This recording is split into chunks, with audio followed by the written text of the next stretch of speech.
Good morning students. आज हम discuss करेंगे एक्सरसाइज 5.2 क्लास 11th के अंदर जो अपने पास argand plane and polar representation के बारे में। तो सबसे पहले हम देखते हैं कि आर्गन प्लेन क्या होता है। कि जो प्लेन है having a complex number assign to each of its point is called, उसको हम आर्गन प्लेन बोलते हैं या फिर उसको हम बोलते हैं कॉम्प्लेक्स प्लेन। क्या बोलेंगे उसको हमें? कॉम्प्लेक्स प्लेन और गाशियन प्लेन उसको हमें बोलते हैं। जैसे हमने कोऑर्डिनेट ज्योमेट्री तो की है। कोऑर्डिनेट ज्योमेट्री के अंदर क्या होता है? ये x होता है, ये y होता है, ये x डैश बोलते हैं या फिर माइनस x बोलते हैं, ये y डैश या फिर कितना बोलते हैं हमें माइनस का y, इसको हम बोलते हैं। तो फॉर एग्जांपल कोई अपने को पॉइंट जैसे प्लॉट करना होता है 3,4, तो हम क्या करेंगे x एक्सिस के राइट हैंड साइड में 1 2 3 4 -1 -2 -3 -4 1 2 3 4 अपर डायरेक्शन में पॉजिटिव और डाउन में नेगेटिव। तो 3,4 समथिंग यहाँ पर आ जाएगा। तो ये कितना हो जाएगा भाई आपके पास 3,4। ये था अपने पास कोऑर्डिनेट ज्योमेट्री के अंदर। तो सिमिलरली अपने पास क्या हो जाएगा कि जैसे कोई कॉम्प्लेक्स नंबर, इसी का कोई कॉम्प्लेक्स नंबर बनाना चाहते हैं, z is equal to 3 plus का 4 आइटा जो है 3 प्लस का, इसकी डेफिनेशन यही है z is equal to 3 plus का 4 आइटा। तो जो आपके पास x एक्सिस होता है इसको हम बोलते हैं स्टूडेंट रियल एक्सिस। क्या बोलेंगे? रियल एक्सिस इसको हम बोलते हैं, और इसको हम बोलते हैं इमेजिनरी एक्सिस। क्या बोलेंगे? Imaginary axis. यहाँ पर दोनों चीज क्या होती हैं? पॉजिटिव पॉजिटिव, यहाँ पर नेगेटिव और क्या होता है पॉजिटिव। यहाँ पर दोनों क्या से होते हैं आपके पास नेगेटिव, और यहाँ पर कैसा होता है पॉजिटिव नेगेटिव। पहले रियल एक्सिस लिखा जाता है, इट मींस x लिखा जाता है, और बाद में क्या लिखा जाएगा इमेजिनरी एक्सिस, इट मींस क्या लिखा जाएगा y आपके पास लिखा जाएगा। तो लेट जैसे मैंने ये पॉइंट ले लिया कि ये पॉइंट P है, तो P हो गया 3,4। अगर हम कोऑर्डिनेट ज्योमेट्री की बात करें और उसकी बात करें तो P इज इक्वल टू ये कितना भाई आपके पास 3 प्लस का कितना है 4 आइटा, या फिर इसको मैं एक कॉम्प्लेक्स नंबर z के द्वारा रिप्रेजेंट कर सकता हूँ। तो अब नेक्स्ट जो है आपके पास कि एक होता है आपके पास r, तो r किसके इक्वल होता है? r होता है मोड ऑफ z के इक्वल। r क्या होता है? मोड ऑफ z, यानी कि ओरिजिन से लेकर के उस पॉइंट के बीच का डिस्टेंस, ओरिजिन से उस पॉइंट का क्या हो जाएगा डिस्टेंस। तो देखो अगर स्टूडेंट अगर मैं ये प्लॉट करता हूं तो ये कितना डिस्टेंस का? ये 3 ये 4। तो पाइथागोरस का अगर मैं यूज करता हूं तो कितना आएगा पाइथागोरस से? ये हाइपोटेन्यूज होगा 3 का स्क्वायर प्लस 4 का स्क्वायर। इट मींस r जो होता है यहाँ पर ये होता है x का स्क्वायर प्लस y का स्क्वायर, या फिर मोड ऑफ z किसके इक्वल हो जाएगा? x का स्क्वायर प्लस किसके इक्वल हो जाएगा आपके पास y के स्क्वायर के इक्वल आपके पास हो जाएगा। अब इसके बाद आ जाएगा अब इसी में है स्टूडेंट, अगर ये z है, अगर ये p है, अगर मैं क्या हूँ ऐसा ले लेता हूँ 3,-4, इट मींस 3 माइनस का 4i, तो ये होगा and that is known as image of that complex number. ये क्या बोली जाएगी भाई आपके पास mirror image of the point. ठीक है, कहां पर बोली जाएगी? ऑन द रियल एक्सिस के ऊपर। कहां पर बोली जाएगी? ऑन द रियल एक्सिस के ऊपर आपके पास बोली जाएगी। अब इसके बाद आ जाएगा स्टूडेंट आपके पास polar representation of a complex number.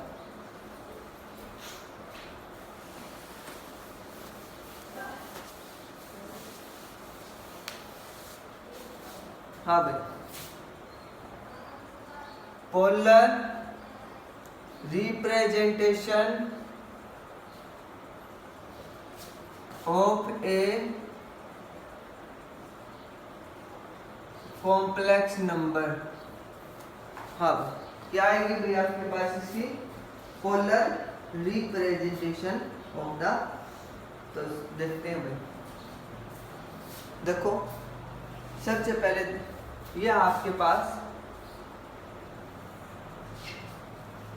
जैसे चार डायग्राम बना लें हम, 2 3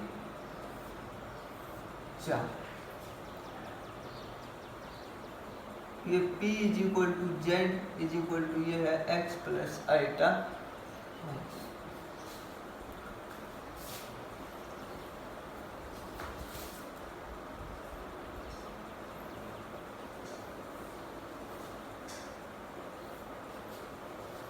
हाँ, एंगल थीटा, ये वाला एंगल थीटा, ये वाला एंगल कितना थीटा, और ये वाला एंगल कितना आ जाएगा आपके पास थीटा। कितना आ जाएगा भाई आपके पास थीटा आपके पास हो जाएगा। तो कंप्लीट मेजरमेंट कितनी है, तो पोलर रिप्रेजेंटेशन आपके पास क्या होगी कि कोई भी कॉम्प्लेक्स नंबर x है कि ये साइड आपके पास कौन सी होगी, आपके पास एंटी क्लॉकवाइज में कितना एंगल रोटेट करती है, कितना एंगल रोटेट करती है थीटा, कितना एंगल रोटेट करती है थीटा। एंड O से ओरिजिन से लेकर के P का डिस्टेंस इज नोन एज क्या बोला जाएगा, वो R बोला जाएगा। तो आपके पास क्या है कि जो अपने पास अब ये जो आपके पास R और जो क्या स्टूडेंट थीटा है, इनको हम बोलते हैं पोलर कोऑर्डिनेट। क्या बोलते हैं, पोलर कोऑर्डिनेट इसको हमें बोलते हैं। क्या बोलते हैं, पोलर कोऑर्डिनेट। अब यहाँ पर थीटा क्या है, फर्स्ट क्वाड्रेंट में, यहाँ पर किसके अंदर सेकंड में, यहाँ पर कितने हैं थर्ड, और ये कितने हैं फोर्थ। यहाँ पर R तो मॉडुलस होगा, थीटा बोला जाएगा argument of Z, argument of क्या बोला जाएगा जेड। अब जो आर्गुमेंट ऑफ जेड है वो जो प्रिंसिपल वैल्यू जो होता है वो माइनस पाई और किसके बीच में लाई करता है, माइनस, यानी कि किस किस के बीच में होता है, माइनस पाई से लेकर के पाई के बीच में आपके पास होता है। किसके बीच में होता है भाई, माइनस पाई से लेकर के ये आएगा आपके पास कि जो थीटा है आर्गुमेंट ऑफ जेड थीटा है वो माइनस पाई से greater but less than and equal कितना होना चाहिए आपके पास से पाई होना चाहिए। तो एक बात स्टूडेंट ये आती है कि अगर जब इसकी वैल्यू आर्गुमेंट की वैल्यू थीटा से ग्रेटर देन आ जाती है तो हम जो एलिमेंट की बुक में या फिर अदर बुक में जो गिवन है तो हम उसके अंदर से उसको प्रिंसिपल वैल्यू ब्रांच, क्या बोली जाएगी इसकी, प्रिंसिपल वैल्यू ब्रांच में लाने के लिए। अब जो अपने पास आर्गुमेंट ऑफ जेड आया है वो किसके अंदर आना चाहिए, प्रिंसिपल। अब यहाँ पर देखो, यहाँ पर ये किस में होगा, ये यहाँ से यहाँ तक कितना बोला जाएगा पाई, और ये कितना बोला जाएगा माइनस का पाई की रोटेशन बोली जाएगी। तो यहाँ से यहाँ तक तो कितना होगा, पाई होगा आपके पास, ठीक है। लेकिन पाई से ग्रेटर होने पर हम इसको क्लॉकवाइज मेजर करेंगे। कैसे मेजर करेंगे, क्लॉकवाइज। और क्लॉकवाइज में कैसा होता है, वो नेगेटिव होता है। कैसा होता है भाई, वो आपके पास नेगेटिव मेजरमेंट ऑफ एंगल आपके पास आती है, ठीक है। तो यहाँ पर क्या है कि अगर जो प्रिंसिपल वैल्यू है, अगर उसके बीच में प्रिंसिपल वैल्यू ये है आपके पास आर्गुमेंट ऑफ जेड की माइनस पाई से लेकर के कितना है पाई, अगर इसके बीच में क्या नहीं करता है आपके पास, लाई नहीं करता, क्या नहीं करता है भाई, लाई नहीं करता है, तो अपने को क्या करना पड़ेगा, वो प्रिंसिपल वैल्यू ब्रांच के अंदर लाना पड़ेगा, ठीक है। तो एलिमेंट की बुक में क्या दे रखा है कि जो गिवन आपके पास वैल्यू है उसके अंदर से कितना माइनस कर दे, हम 2 पाई माइनस कर दे, कई जगह पाई माइनस। तो मैं आपको यहाँ पर एक टेबल बनवा रहा हूँ, ठीक है, बस आपको वो टेबल याद रखनी है। अब देखो थीटा, अब अपने पास अल्फा होता है, क्या होता है, alpha is equal to tangent inverse y by कितना होता है x होता है। अब आप बोलोगे कि सर हमने तो केवल थीटा निकालना है पोलर कोऑर्डिनेट में, यानी कि आर्गुमेंट ऑफ जेड। अब जो अल्फा का जो रिलेशन होता है वो होता है आपके पास आर्गुमेंट ऑफ जेड, यानी कि थीटा से होता है। कैसे होता है? अगर अपने पास अल्फा आ जाता है तो इट मीन्स अपने पास उसका आर्गुमेंट ऑफ जेड आ गया, यानी कि उसकी प्रिंसिपल वैल्यू ब्रांच के अंदर उसको हमें निकाल लेंगे। कैसे निकालेंगे देखते हैं एक टेबल के द्वारा।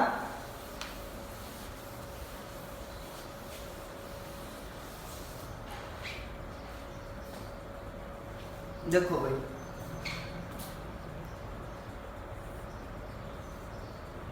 ठीक है, यहां पर सभी क्या होते हैं? पॉजिटिव पॉजिटिव, यहां पर होते हैं नेगेटिव पॉजिटिव, यहां पर होते हैं नेगेटिव नेगेटिव, और यहां पर होता है पॉजिटिव नेगेटिव। अब मैंने एक चीज बताई थी, alpha is equal to tangent inverse किसके इक्वल होता है? y बाई एक्स, और मोड के इक्वल होता है। किसके इक्वल होता है? Tangent inverse y by x mod के इक्वल। जब कोई complex number z is equal to x plus iota y हो, a प्लस आइटा b हो, तो b बाई a हो जाएगा। कितना हो जाएगा? b by a। जब दोनों, इट मीन्स ये जो कॉम्प्लेक्स नंबर है, जब ये दोनों आपके पास दोनों की दोनों x और y की वैल्यू पॉजिटिव है, तो थीटा इज इक्वल टू होता है अल्फा के इक्वल। किसके इक्वल होता है? अल्फा के इक्वल होता है। ठीक है भाई। जब आपके पास ये केस आ जाता है सेकंड वाला कि x की वैल्यू नेगेटिव हो और y की वैल्यू पॉजिटिव हो, तो थीटा किसके बराबर होता है? पाई माइनस अल्फा के इक्वल होता है। फॉर एग्जांपल -3 प्लस का 4 आइटा हो जाए। आगे भी बात समझ में? अच्छा, बस दो याद रखने, दो अपने आप आएंगे। जब पहला पॉजिटिव और दूसरा नेगेटिव हो तो आपके पास जो थीटा होता है वो माइनस अल्फा के इक्वल होता है, यानी कि as it is fourth quadrant में उतार दो, इसको एज इट इज थर्ड में उतारेंगे तो इसका नेगेटिव आ जाएगा pi minus alpha. It means जब दोनों आपके पास क्या होते हैं? नेगेटिव आपके पास होते हैं। ठीक है भाई। तो बस आपको ये टेबल याद रखनी है। इसी टेबल के भी आपके ऊपर हम क्वेश्चन करते हैं। जैसे आपको गिवन है question number first, exercise 5.2। Question number first है, find the modulus and the argument of each of the complex number. जैसे आपको गिवन है z इज इक्वल टू, अब इसके बाद आपके पास आ जाएगी पोलर फॉर्म। क्या आएगी भाई? देखो पोलर फॉर्म हो रहती है इसके अंदर कि आपके पास जो पोलर फॉर्म है, पोलर रिप्रेजेंटेशन की है पोलर फॉर्म। पोलर फॉर्म आपके पास कितनी होगी? देखो जो आपके पास x होता है, क्या होता है आपके पास? ये एंगल थीटा बना है तो x is equal to r cos theta होगा, और y इज इक्वल टू कितना होगा? आर साइन थीटा होगा। कितना होगा? तो आपके पास जो कॉम्प्लेक्स नंबर था z is equal to x plus कितना था? Iota y। x की जगह रख दो r cos theta plus iota r sine theta. तो हम यहाँ से r कॉमन ले देंगे तो कोस थीटा प्लस आइटा कितना हो जाएगा? साइन थीटा हो जाएगा। यह आपके पास क्या बोली जाएगी? इसकी पोलर फॉर्म बोली जाएगी। क्या बोली जाएगी भैया? आपके पास इसकी पोलर फॉर्म आपके पास बोली जाएगी। ठीक है भाई। तो x is equal to r cos theta के इक्वल होता है और y इज इक्वल टू कितना होता है? आर साइन थीटा के इक्वल आपके पास होता है। तो देखते हैं स्टूडेंट, इसी के बेस के ऊपर हम क्वेश्चंस एक्सरसाइज 5.2 का क्वेश्चन नंबर फर्स्ट है कि आपको क्या निकालना स्टूडेंट? इसके अंदर है आर्गुमेंट एंड मॉडुलस निकालना। तो z इज इक्वल टू है -1 माइनस का आइटा √3। ठीक है, तो z इज इक्वल टू इसकी लेफ्ट हम कंपेयर करके चलेंगे, x प्लस कितना हो जाएगा? आइटा y हो जाएगा। तो यहाँ से r is equal to mod of z होता है which is equal to x square plus कितना? तो यहाँ से x की वैल्यू -1 है और y की वैल्यू माइनस का √3 है। तो ये हो जाएगा -1 का स्क्वायर प्लस -√3 का स्क्वायर, ये हो जाएगा 1 + 3 = 2। कितना आ जाएगा? ये आपके पास 2 आ जाएगा। तो अब अपने पास ये तो हो गया इसका मॉडुलस, अब आर्गुमेंट निकालना है। तो alpha = tangent inverse mode of किसके इक्वल होता है? y/x के। टेंजेंट इनवर्स मोड ऑफ, ये कैंसिल आउट, मोड से फ्री करेंगे तो टेंजेंट इनवर्स √3। अब ये चीज आपके पास एक नहीं है, ये टेंजेंट इनवर्स, तो इसका मतलब आपको क्या है कि +2 के अंदर जब आप पढ़ोगे तो ये तो अच्छी प्रकार से समझ में आएगा। लेकिन यहाँ पर एक चीज ये याद रख लो कि टेंजेंट इनवर्स, ये बोला इनवर्स ऑफ ट्रिग्नोमेट्री का है कि टेंजेंट इनवर्स में किस एंगल पर आपको √3 वैल्यूज देता है। तो एक बात देखो, टेंजेंट इनवर्स के ऊपर √3 किसके ऊपर होता है? π/3 के ऊपर होता है। किसके इक्वल होता है? π/3 के। इट मींस अल्फा = कितना हो गया? π/3। ठीक है, तो यहाँ पर z = कितना है? -1 माइनस का iota √3 lies in third quadrant. किसके अंदर लाई करता है? आपके पास थर्ड क्वाड्रेंट के अंदर लाई करता है ना। तो थर्ड क्वाड्रेंट के अंदर थीटा किसके इक्वल होता है? आर, या फिर इसको बोल सकते हैं आर्गुमेंट ऑफ जेड। क्या बोल सकते हैं? Argument of Z. तो थीटा किसके? माइनस का पाई माइनस का किसके इक्वल हो जाएगा? अल्फा के इक्वल आपके पास हो जाएगा। तो माइनस का पाई माइनस अल्फा कितना है? π/3। तो माइनस का 2π/ कितना हो जाएगा? ये आपके पास इसका आंसर। तो मेन है आपको अल्फा निकालना, अल्फा के बाद आपके पास आर्गुमेंट अपने आप आएगा स्टूडेंट, बस आपको ये कोऑर्डिनेट के हिसाब से बस ये याद रखना है। ठीक है भाई, तो क्वेश्चन नंबर फर्स्ट और सेकंड, फर्स्ट मैंने करवा दिया, सेकंड आपको ये ट्राई करना है, बाकी बच्चे हम नेक्स्ट वीडियो के अंदर करेंगे।